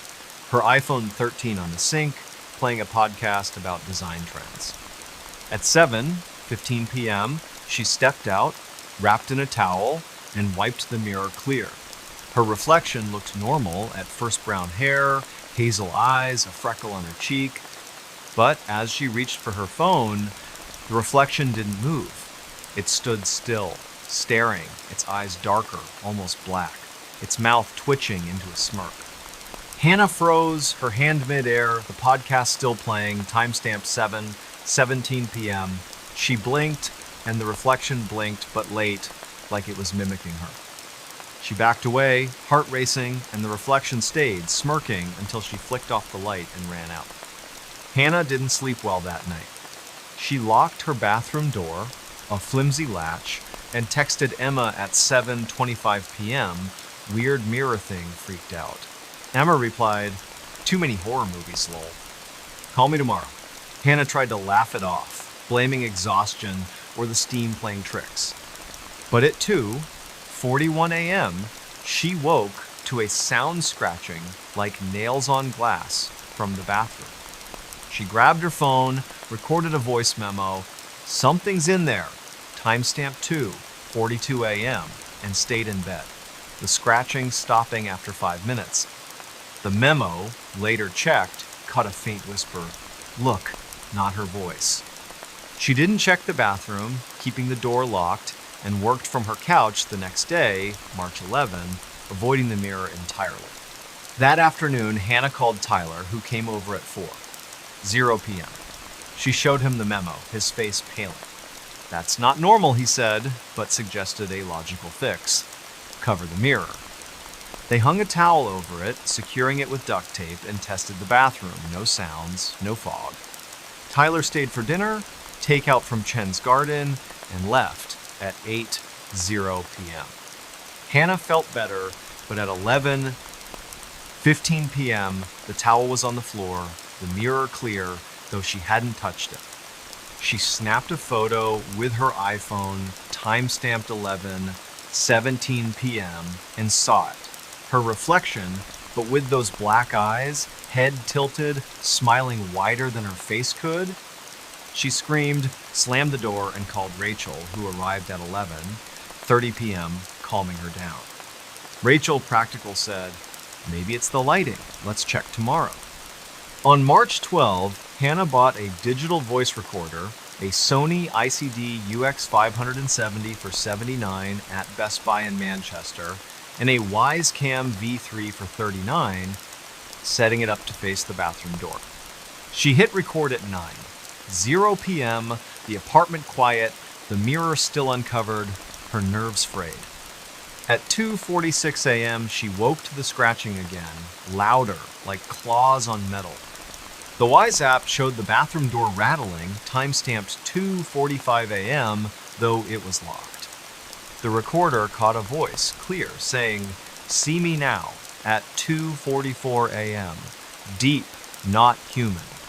Hannah grabbed her keys and drove to a Motel 6 on South River Road, checking in at 3:10 a.m. She texted Emma, Rachel, and Tyler the Wise clip in audio, group chat exploding with, "Get out, stay out!" Emma called, "That's not a prank, come to my place." Hannah stayed at Emma's apartment, a loft near downtown, on March 13th. She researched her building, visiting the Concord Historical Society, a museum on North State Street. The curator, Mrs. Evelyn Gray, 65, found records. The apartment was part of a 1,902 tenement, site of a 1,947 suicide. A woman, Clara Vance, 32, hanged herself in the bathroom, leaving a note about seeing someone else in the mirror. A 1,947 Concord Monitor article called it a tragedy, mentioning Clara's obsession with an antique mirror bought at an estate sale. Hannah's blood ran cold. Was Clara's mirror hers? She posted the Wise clip to R Paranormal under the username NH Designer 26, hitting 6 upvotes in 12 hours.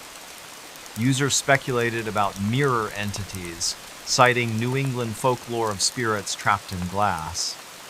On March 14, Hannah contacted Granite State Paranormal, a Concord-based group. Their leader, Mark Dillon, a 40-year-old electrician, met her at the Works Bakery, reviewing the footage and audio. "This is a strong presence," he said, likely tied to the mirror. He agreed to investigate, bringing an EMF meter, a thermal camera, and a spirit box. That evening, at 7:00 p.m., Mark, Hannah, and two investigators, Lisa and Greg, entered the apartment, Emma and Rachel waiting outside. The bathroom felt colder, 55 degrees, despite the heater at 70. Mark's EMF meter spiked to 5.4 milligauss near the mirror, time-stamped 7:05 p.m., far above the normal 0.1. The thermal camera showed a cold spot, 10 degrees below the room, in front of the mirror, time-stamped 7:08 p.m. Mark used the spirit box, asking, "Clara, are you here?" It hissed, then said, "Not Clara, mine, at 7:10 p.m. Hannah's knees buckled. The recorder caught a laugh, sharp, at 7:12 p.m., the mirror fogging, though no one breathed on it. Mark's face grew serious. "This isn't a ghost. It's something darker, using the mirror as a door." He advised removing it, but warned it might provoke the entity. At 7:30 p.m., Greg unscrewed the mirror, carefully wrapping it in a blanket, the EMF meter dropping to 0.2 milligauss. But as they carried it out, the Wise cam caught a shadow, human-shaped, darting across the bathroom, time-stamped 7:34 p.m. Lisa's flashlight flickered, and the air turned heavy, like syrup. They stored the mirror in Mark's van, locked, and he called a colleague, Sister Margaret Cole, a 58-year-old Catholic spiritualist from Manchester. Hannah crashed at Emma's again, the recorder catching nothing that night. On March 15, Sister Margaret arrived at 6:00 p.m., meeting Hannah and Mark at the apartment. She inspected the bathroom, now mirrorless, and sensed a lingering malice. She found a 1,947 photo of Clara in the Historical Society's archive, her eyes eerily like the reflections. Margaret believed the entity wasn't Clara, but something Clara had summoned, perhaps through occult dabbling. At 6:30 p.m., Margaret performed a cleansing, sprinkling holy water, burning frankincense, and reciting prayers, placing a blessed medallion where the mirror hung. The thermal camera showed no cold spots. Time-stamped 6:45 p.m. The spirit box, used one last time, was silent.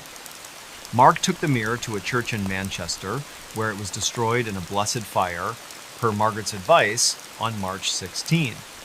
Hannah returned to her apartment on March 17, the bathroom normal, the air light. She posted